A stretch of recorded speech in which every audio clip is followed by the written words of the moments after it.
A new trade attack by President Trump, this time a 25% tariff on all cars imported into the United States. We're still not exactly sure what that is going to mean for Canada's auto sector, which sends a lot of cars to the U.S. The two countries' auto sector is very closely integrated. Let's bring in Tom Mulcair, CTV News political commentator, former leader of the NDP. And as we're talking, Tom, we're waiting to see what Mark Carney has to say coming up in the next couple of minutes from Ottawa. What do you think we're going to hear from the Prime Minister on this? Strong words, no doubt, because he's been very clear that this is crossing a line, and it's coming right in the middle of a campaign. So on a certain level, it's good for Mark Carney to be seen to be the Prime Minister acting in a time of crisis, because that's one of his strongest points. He got Canada through the crisis of 2008 on the economy. He got Britain through the crisis of Brexit. So he's got that as part of his image. But at the same time, it's going to be unpredictable in the overall result of the campaign. What are Canada's next moves? What is Trump's next move after that? We've got until next Wednesday. We've got 6 days to see. We've seen some text, but it's absolutely unclear, for example, with regard to auto parts. So what does that mean? That the Canadian company that manufactures the engine that goes into a pickup truck that comes out of a factory in the U.S. is going to be, that motor is going to be hit with 25%? Are they going to start deciding which taillight was made where? This is pure Donald Trump. It's bluff. It's very approximate. It's not thought through. It's meant to rattle, and it's having that effect.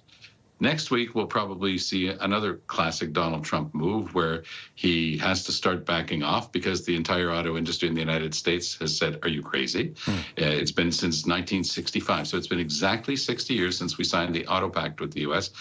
In integrating the markets, parts get made here, parts get made there. The auto companies are going to start to drop on the stock market. The chaos of Donald Trump has its limits.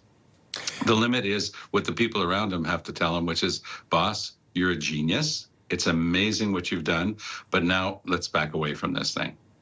I've got about a minute and a half left. But I want to get your take on how you think the Trump factor is affecting this campaign. It had started off as being the overarching thing, and then we actually managed to get through 3 or 4 days. We were talking campaign issues. Yes. And, you know, going back and forth. Oh, you said this. Oh, you did that. Well, I promised to drop taxes this much. You promised that much. Campaign, good political campaign. And then when this hit last night, it was like a thunderclap. I mean, Todd, let's not kid ourselves. This absolutely takes over everything. By the way, I think that one of the things that Mr. Carney could do, Prime Minister Carney should, I believe, talk with the other party leaders, include them in these discussions. He's got a whole round table of people from business and politics and past and, present. But he should also include in the conversation, if he wants to be fair about this, it would be the right thing to do. It would be gracious on his part if he were to include Mr. Poilievre, Mr. Singh, and indeed Mr. Blanchet in these discussions. And just quickly, it's really impossible to stop the president from interfering, with a message on social media or signing of an executive order, isn't it? No, and some of it's calculated, some of it's quite well done, some of it's moronic because it's Trump. But that's the thing. It's unpredictable, but it does have the effect of hitting broadside this election campaign where Canadians are making the most important choice. But that choice is conditioned by him.